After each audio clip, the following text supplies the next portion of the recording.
Charizard EX in Pokemon TCG Pocket is thick. It has one of the highest HP totals in the game, and it has the scariest move in the game that can one-shot everything in its path. However, the fact that it's a stage 2 evolution and has a high attack cost make it kinda slow, if not one of the slowest decks to set up. Is that enough to hold it back? I'm Jet from inthirdperson.com. Make sure to like the video, subscribe to the channel, and let's talk about Charizard EX in Pokemon TCG Pocket. Now, Charizard EX is a fire Pokemon here with 180 HP. It has 2 attacks, one for a fire and 2 colorless. Slash does 60 damage, which is honestly not that great for 3 energy. But its second attack for 2 fire and 2 colorless, Crimson Storm, does 200 damage, which is enough to one-hit KO everything in the game, even other Charizards. But you have to discard 2 energy. So not only do you have to have 4 energy on there, you actually have to have more than 4 if you want to use it on consecutive turns. And this is where Moltres comes in, where it's got that Inferno Dance attack, where for 1 fire energy, you flip 3 coins, and you can attach a fire energy to your bench Pokemon for each heads you hit. You don't necessarily need to hit 3 heads every single time, but at least getting 1 is going to help you build up that Charizard. And if you can hit multiple, even better. And so the general game plan of this deck is you're trying to get Moltres in the active and Inferno Dancing over and over again so that you can build up Charizard so that it can do that Crimson Storm attack at least once, maybe twice. And you might even attach 3 energy to Moltres for its attack, which does 70 damage for 3 energy. It's not the best attack in the world, but sometimes it's enough to soften something up or take out smaller Pokemon in order to get to where you need to go. And then from there, we have our usual assortment of trainer cards. Professor's Research lets us draw 2 cards. Pokeball helps us find a random basic Pokemon from our deck. Potion lets us heal 20 damage. X Speed lets us reduce our retreat cost by 1. And if you play both at the same time, you can reduce your retreat cost by 2, which is great because everything except Charmander has a retreat cost of 2 in this deck. We've got 2 copies of Red Card, where your opposing player has to shuffle their hand back into their deck, draw 3 cards, lots of hand disruption in this deck, which is very nice. And then Sabrina forces your opponent's bench Pokemon into the active. And this can help you stall for time or potentially take out targets that your opponent is trying to hide. When all of the stars align, I think this deck is insane. Charizard can just come in and sweep, and Moltres can even get in some damage here and there. But there are a lot of points of failure. Sometimes you just flip a bunch of tails. Sometimes you just can't find one of the 3 pieces to evolve in time. I've had games where I had just both of my Charizards were the final 2 cards, and then I just lost.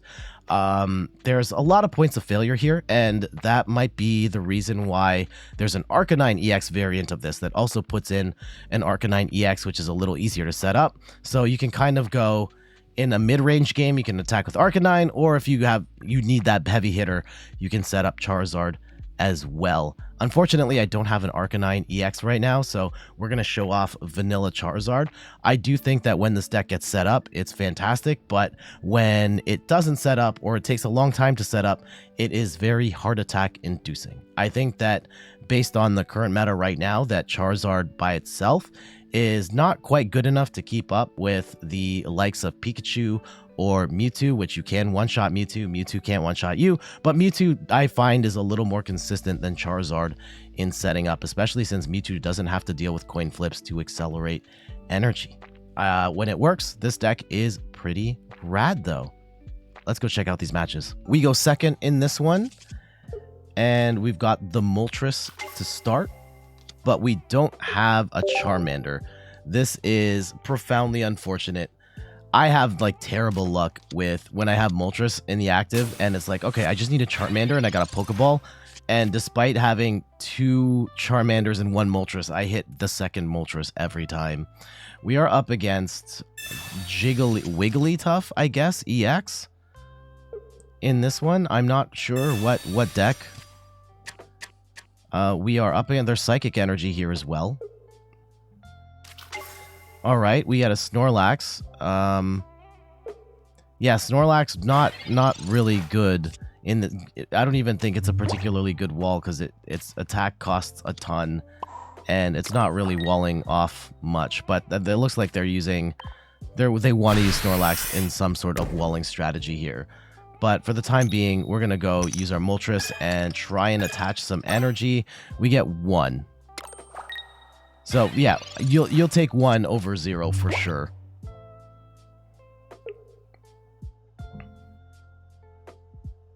And let's see what our opponent does here. I would imagine if they can retreat, they would retreat into the Snorlax and try and buy themselves some more time.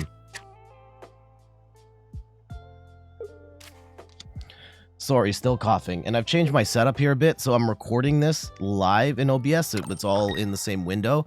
But that also means it's harder to edit. Like, I'm doing this all in one take, so if I'm coughing. They attach energy to Ralts, of all things, which is kind of weird. And there we go. Oh, we get the second Charmander. So despite what I said, maybe I'm capping. We bench the second Charmander, potentially to... And, like, I would put energy on the Moltres here because I am suspecting that I may need to attack soon, especially... Yeah, if we're praying for that Charizard top deck, I'm not sure. And we hit 1. But now we've got... Oh, we've got 2. So we're still not really where we want to be for Charmeleon here. We can get 1 more energy and start swinging for 60, but that's not ideal. And Gardevoir is getting set up, but, like, does Gardevoir... I don't think Gardevoir accelerates to... It doesn't accelerate to non-psychic Pokemon, so Jigglypuff kind of just floating out there. And we should just take an easy KO.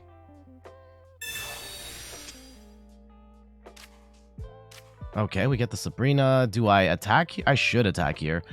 Yeah, let's see. But I also might take that time and just say, bet you're not going to hurt me right now anyway. Nope, we just take the attack. So Moltres swings for 70.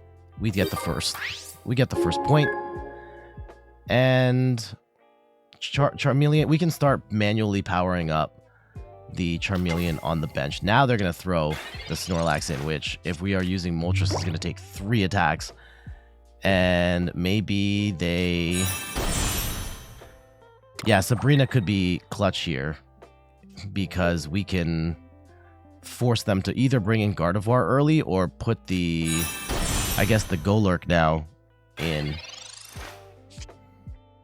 Yeah, and we got double Sabrina as well, so really nice. Let's keep powering up that Charmeleon. No Charizard, unfortunately.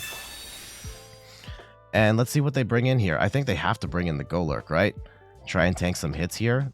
Oh, they bring in the Guardy. That's kind of crazy. But I guess it's easier to retreat even if they take a hit, right? So let's see how we play it from here. We end up swinging for 70, putting a lot of pressure on them to make something happen. Moltres MVP. And we get the Jinx. Now, the Jinx can be kind of scary because Jinx can get powered up in one turn. Like, yeah, they can swing right now. They bring Gardevoir back, and then they use Psy Shadow to accelerate energy to Jinx, which they don't choose to do. I don't agree with that at all. I would have retreated Guardy and accelerated the energy because now we have time for Zard. And this is going to be way worse for them. And now they have no acceleration for the rest of their Pokemon. So, where do they go from here? The Falconer, thanks so much for the follow. I don't have the notifications on, but that was what that chime was. Sorry for the coughing. We Heat Blast. We knock out the Gardevoir. And they have the Jinx, and the Jinx is going to do decent damage. It's going to do like 70 to the Moltres. But, like, Zard is sitting there waiting to swing for 200. We've taken 2 prizes. I think this is too late. We've actually set up relatively quickly for Zard. Jinx is a really nice counterattacker in certain cases like this. Like 90 is a lot of damage, and you can take 2 prizes here. But like, this is too late. This is too late. We're gonna bring in Zard, and like I'm kind of playing with my food here. I didn't have to do that. We could have just hard retreated and forget the energy, and Charizard's just gonna come in and demolish this Jinx. And yes, I'm playing with my food. Yeah, and our opponent just scoops. GG. So, they had a slow start. They had the Wigglytuff in there, sitting there for a bit too long. And, I don't know if I agreed with the Gardevoir going into the active when it did, because then you just lose all your energy acceleration. But yeah, that ended up being a relatively easy win for us. GG's. We're going second on this one. Apologies, there's no sound on this match. I promise you this is the last one that doesn't have sound in it. The other clips I captured, I do have sound in them. I didn't yeah, again, quirks with the phone. I figured it out. But we are up against Pikachu, and this is horrifying because Moltres is weak to lightning energy, or weak to lightning attackers. Pikachu's all lightning, and it's super fast, and our deck is super slow. So let's see how we can potentially counteract that with this setup. I think that I probably should have played... Is it worth playing?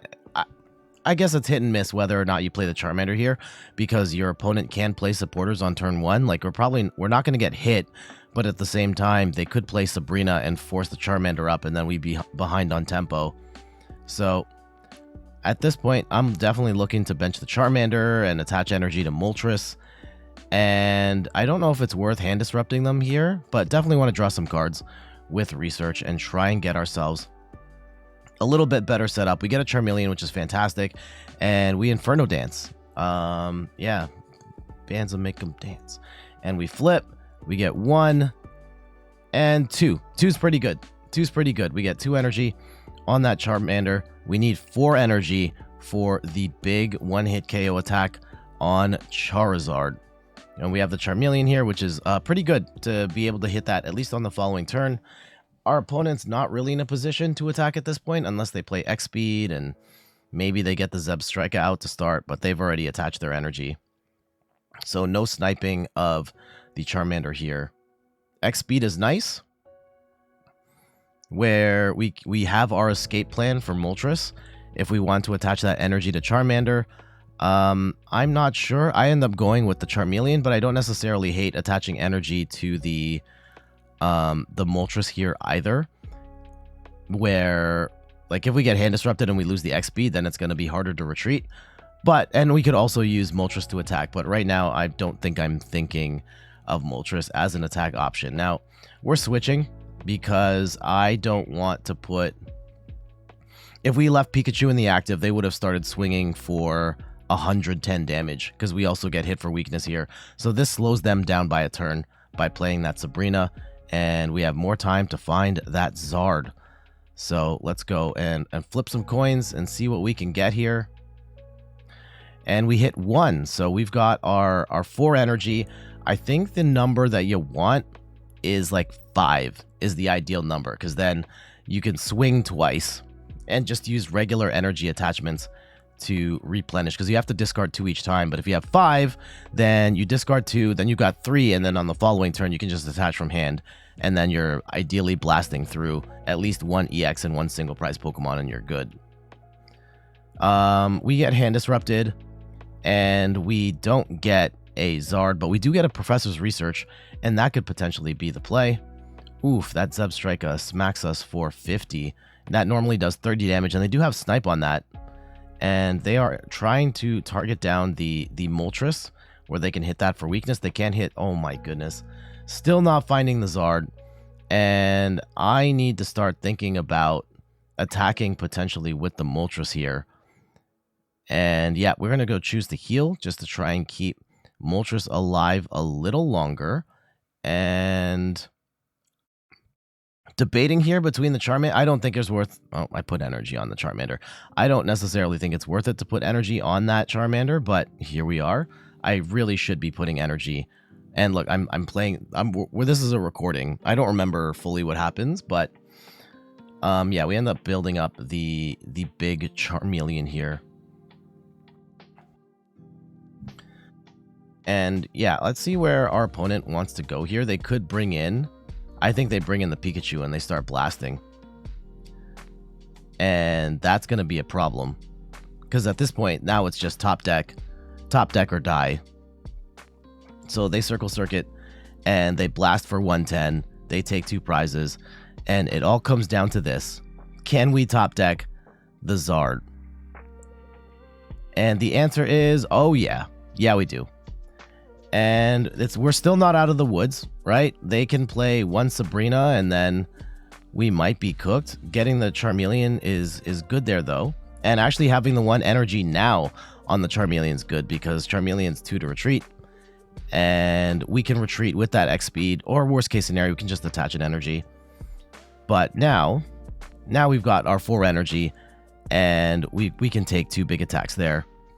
And despite the slow start, we were able to stall for time with the Sabrina a little bit there. Moltres was able to tank at least a couple hits there, and eventually we got our Charizard in the nick of time so that we could blast that Pikachu in the end. GG's.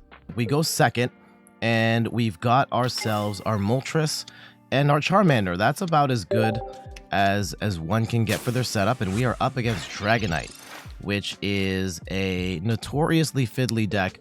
But man, if you can get Dragonite set up, it is an absolute wrecking ball. So they go and play a Pokeball, and let's see what they put down. What sort of walling strategy they might incorporate here. Yep, okay, they're gonna go with the Kangaskhan tech, and I can't hate on them for that. Kangaskhan is a very bulky... Oh, and we get hand disrupted with that red card very first turn of the game. Hate that for me, especially if... Okay, we still get the Charmander down, which is good. But Kangaskhan is a very tanky Pokemon, and it can actually do some really big damage. Yes, it's dependent on coin flips, and we play Sabrina here, which isn't necessarily... I guess, in a way, it's kind of okay, potentially, if they have to burn an energy to retreat, and then that's 1 less turn that Kangaskhan is attacking, and 1 slower turn.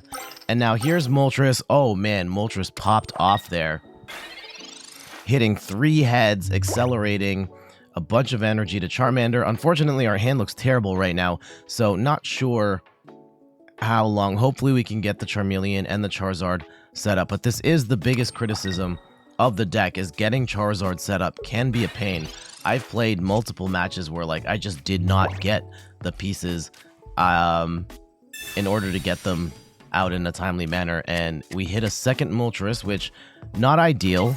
I do bench it though, just in case they try and run some Sabrina tactics here. We attach an extra energy to Moltres. At some point we may need to attack with Moltres, and Moltres does need 2 to retreat, so we flip with that Inferno Dance and we brick. So karma there for hitting 3 on the first. We hit nothing on the second, so I think it all evens out. Now our opponent is in a weird spot. Maybe they have an X speed and they can retreat and keep that energy on Dratini. That would be nice for them. But we're also probably going to load energy on... Right now we still don't have even a Charmeleon at this point, so I think we got to start attacking with the Moltres on the following turn. Apologies if you can hear the throat lozenge in my mouth right now. They had to discard the energy, which pushes them back at least 1 turn. They still also have to evolve up to Dragonite, so now they've got their lightning energy on a different Dratini. It doesn't really matter at this point, but they are not swinging on our Moltres, which is fantastic, and we still don't have a Charmeleon. So at this point, I think we just start swinging. Kangaskhan is not 2-hit KOing us, even if they hit heads on both. So we can manually attach to Charmander and pray that we can get Charizard set up in a meaningful time frame here. They're just going to slowly build up their Dratini. We don't really have a good answer to that right now. So yeah, we again, just like with the X speeds and the red cards, not a lot happening right now. At least Moltres blast through the first Kangaskhan, and we can work from here. They do have a second Dratini here, which they can throw up to be a Pokemon shield in the meantime.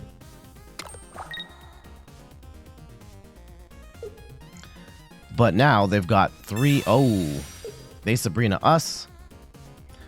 But yeah, we can just go with the second Moltres. This is what we prepared for. We've got our X speed, so we should be fine to just bring it all back. And we finally get a Charizard, but we don't have the Charmeleon. Ugh. So, yeah, we will go and play 2 X speeds. That's the thing you can do to lower your retreat cost by 2. And yeah, we're going to go and swing with the Moltres here, having to be the primary attacker. Not ideal, but it can work. And now our opponent is like 2 evolutions behind still. So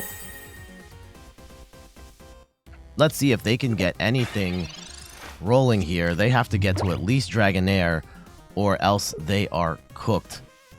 And it looks like they don't get it. So not an ideal match. It kind of shows the ugly side of Charizard. Yeah, we did win, but like we just did not. We didn't get a research. We didn't get Charmeleon. We got Charizard, but we couldn't evolve up, and we had to rely on Moltres for that game. But we were able to pivot and just start attacking with Moltres, and that was enough to get us through. So we'll take that way. It's not always going to work that way against other decks that are faster, but in this scenario it did. So we'll take that. GG's. We're going second on this one. And we get the Moltres, and we have the Pokeball, and hopefully we can hit a Charmander off the Pokeball. And we got Pidgey. So I've only run into like one other Pidgey deck or Pidgeot deck before this. I don't know what this is paired with, but I guess we'll find. Okay, fighting. Now they're not playing the right Mankey here. There is a promo Mankey from the Lapras event that, you know, maybe they didn't start playing the game till after the Lapras event, which is unfortunate. Because the Mankey from, and we top deck another Charizard, and hopefully we can get a Charmander here. Okay, awesome. That helps a lot. The Mankey from the promo does like a really good amount of damage while also damaging yourself, which triggers the Primate effect. Primate effect of its attack where it does extra damage, and this one just doesn't do it. You're relying on taking a hit without getting KO'd, which is far worse. Now, having double Zard in our hand is fantastic, but we don't have Charmeleon, and this is where things always get dicey. I think next turn, I don't know how I play it, but I feel like I should attach. I guess, arguably, with the X speed, I could just attach to the Charmander, and then we have the 2 retreat covered, but I would like to put a second energy on the Moltres in order to start swinging on the following turn, like 2 turns from now. Uh-oh. Especially now that we have some attacking threats set up here, such as the Hitmonlee, which has a bench snipe attack, and they can start swinging for 30, and if they hit one more time, that Charmander is dead. So we really need to top deck Charmeleon here, which we don't, but we do get to heal, so that keeps us alive, and that's good. So we have like one more turn to figure this out, and now we are sending up a second Moltres in case they try and gust, and we also, yeah, we can probably keep Charmander alive at least one more turn, at least off the bench sniping. And oh snap, hitting the triple energy. That's fantastic.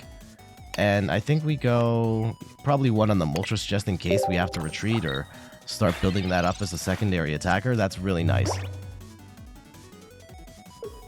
Now, we don't run Giovanni in this deck. Giovanni would be really nice to hit that 80 breakpoint so that Moltres could one-hit KO this Hitmonlee. Unfortunately, we don't run that, so we are kind of, we're kind of boned in that regard. They're just going to snipe, and they'll probably snipe the Charmander again.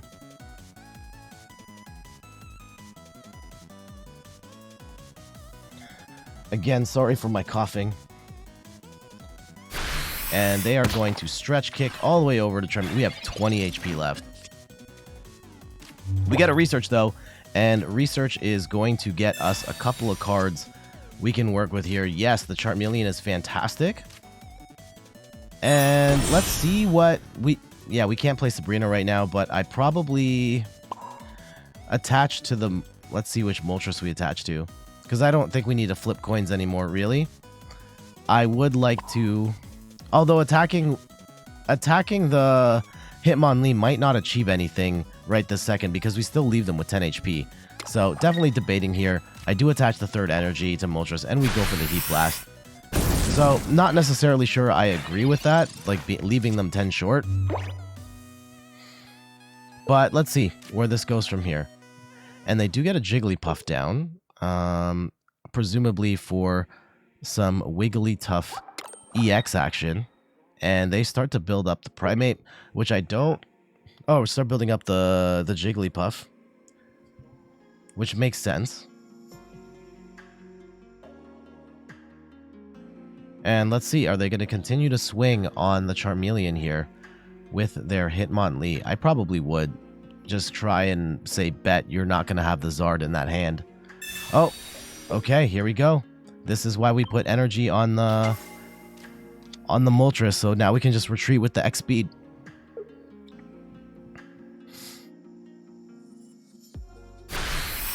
Yeah, and they're going to continue attacking the Charmeleon, which once again, down to 20 HP, but we have the Zard in hand, so we are okay. And we can hard retreat, and we'll probably go into... We could go into Charmander. Yeah, we're going... Okay. We're going into Zard. I don't necessarily... In retrospect, I don't know if I agree with that, because we can just attack with Moltres for 70 here. And instead, we are going to attack. We'll do the KO. We've got one hit KO on everything here going forward. Now, let's see if they can get Wigglytuff set up in time.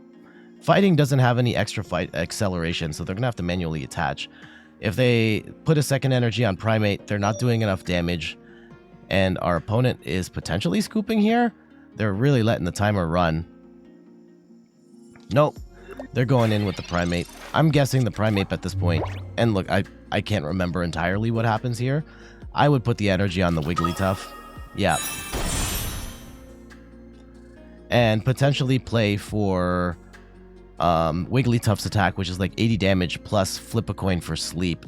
And if they can put Charizard to sleep, then they have a fighting chance.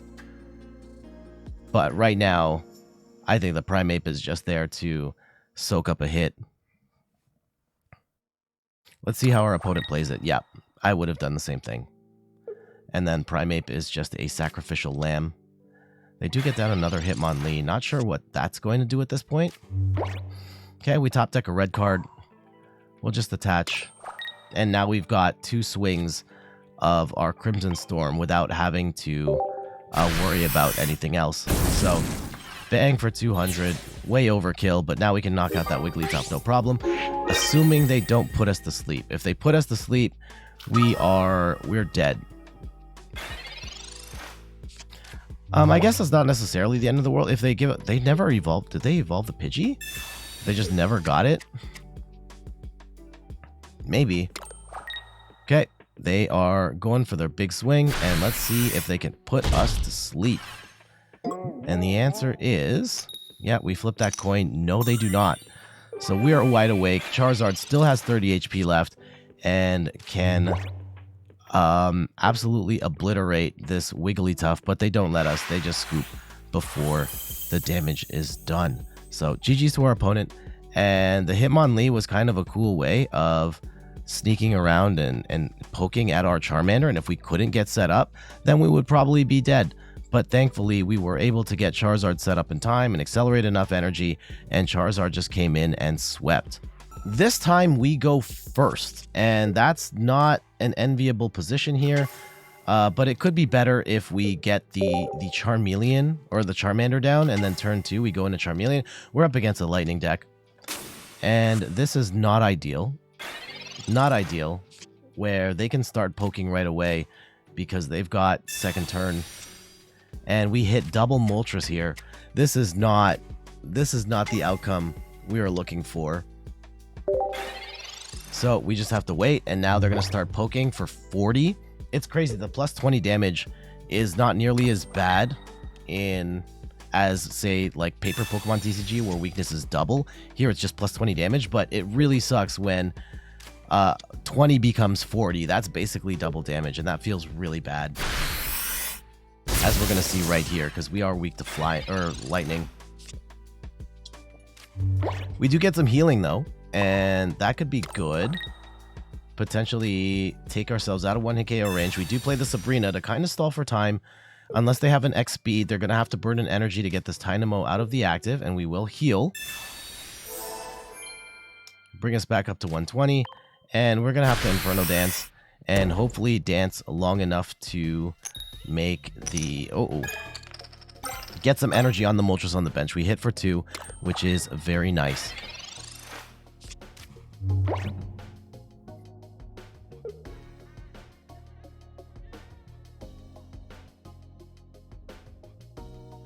All right, where's our opponent going from here?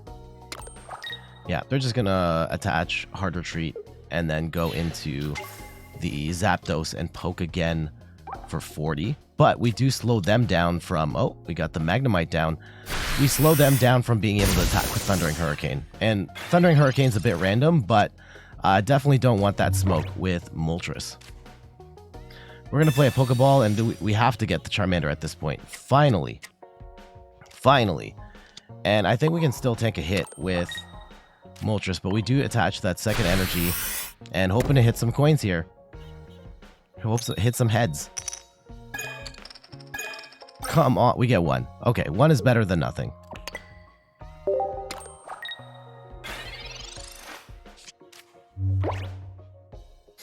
And where are we going to go from here? Right now, there isn't really much of an attacking threat from either party. I mean, the Zapdos is actually kind of annoying. And now Magneton can start accelerating energy to itself. And its attack is very expensive, 4 for 60. You're kind of hoping to use like Lieutenant Surge to move it to something else, like a Raichu.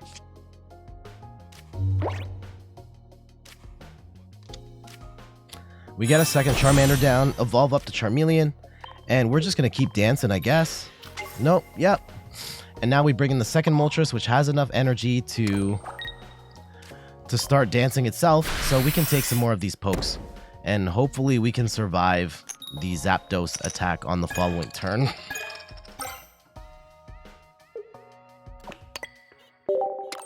Sorry, bad coughing fit. Yeah, hopefully I can recover from this soon. I think this is a viral cough. I've had these before where it just like for months I have it. And I think I'm towards the end of it, but today's really bad. And now we could get one hit KO'd here depending on how well they flip. I think 3 coin flips kills us. Oh. Uh-oh. Oh. And we're doing 120 here, so we survive. Thank goodness. Just barely. And let's see what we do here, because I could theoretically try and go for coin flips here. Or I could just take out the Zapdos as is and just say bet. And I think I'm going to take out the Zapdos with the Zard and then just say you're not going to be able to do enough meaningful damage to me by the time I get my next round of energy on. And yeah, we're going to go and play red card, disrupt their hand to 5, bring it down to 3. And yeah, the Magneton on the bench is going to get 2 more energy on, but like they're only doing 60 damage. And that's not... They're going to need like 3 of those in order to knock out Charizard. And Charizard is... They'd have to run like some sort of double gust play right now, where they can gust up a Moltres and then gust up a Charmeleon to win. I think is like their only line of play here. If they're just swinging into Zards, then they're kind of boned. Like we're not going to be able to one-hit KO this Magneton, but yeah, we'll swing for 60, and then at that point, like it's going to be way harder for them. So, yep, here comes the Charizard, tanking that first hit, now swinging for 60. They've only got 20 HP left, and like regardless, whatever they do, we have one hit KO on hand, whether it's the Magneton or the other Pokemon on the bench there. So, let's see what our opponent tries to do. They're trying to power up that Pokemon on the bench, and they just swing again for 60, and we tank that hit, and now we can just like blast them with that. Was that Crimson? I can't read it here. Crimson Storm for 200. And we don't even have to do that. That's actually overkill. We should have used the first attack, conserve the energy, but it's okay. It was for game. So, yeah, our opponent's deck seemed a little wonky, like just Zapdos plus a bunch of single prize attackers. Maybe they just weren't able to get Pikachu out on the board, but I'm not entirely sure that this was a Pikachu deck. If it was, kind of unfortunate outcome there. I wasn't trying to laugh. I'm coughing here. Hold on one sec. Yeah, I think it was supposed to be some sort of like Lieutenant Surge box where Magneton would move the energy and all that, but they never really got there. secondary attackers going. I guess the Magneton did get set up. It's just not doing a lot of damage. And once we took out the Zapdos, they needed a double Gust play. And actually, yeah, we would take out... I think they were kind of boned one way or another. Because even if they Gust KO'd a Zapdos, we would just bring in Zard and then blast them. So, no, I think there might have been an opportunity to double Gust. But regardless, we take the win. GG's. There we go. That's a look at Charizard EX in Pokemon TCG Pocket. Very dangerous attacker, but man, does it take a lot of work to set up, between the Moltres having to hit heads on coins and having to evolve all your stages up without any sort of rare candy or anything in this particular game. I do think the deck is very strong, but the inconsistencies of it, I think, hold it back, and especially having to wait to evolve up to stage 2 make it very difficult against some of the faster decks in the format, such as a Pikachu, or even something like a meme deck like Articuno can just outmaneuver Charizard by being able to set up quickly, especially if they hit heads on Misty. But there's definitely a potential future with Arcanine being in the deck. We've already seen that variation of the deck have great results in online tournaments. And as soon as I pull an Arcanine EX, maybe we'll come back to the lab and record a version of this deck with the Arcanine in it. But for now, I gotta get going. Thank you so much for watching. You can find me on all the things: YouTube, TikTok, Twitter, and Instagram at InThirdPerson. You can find me on Twitch at InThirdPerson, where I stream the Pokemon trading card game every Sunday at 10 a.m. Eastern Time. And check out the website InThirdPerson.com for more articles and videos on video games, board games, and other nerdy pursuits. So until the next one, I'll see you later. Bye-bye.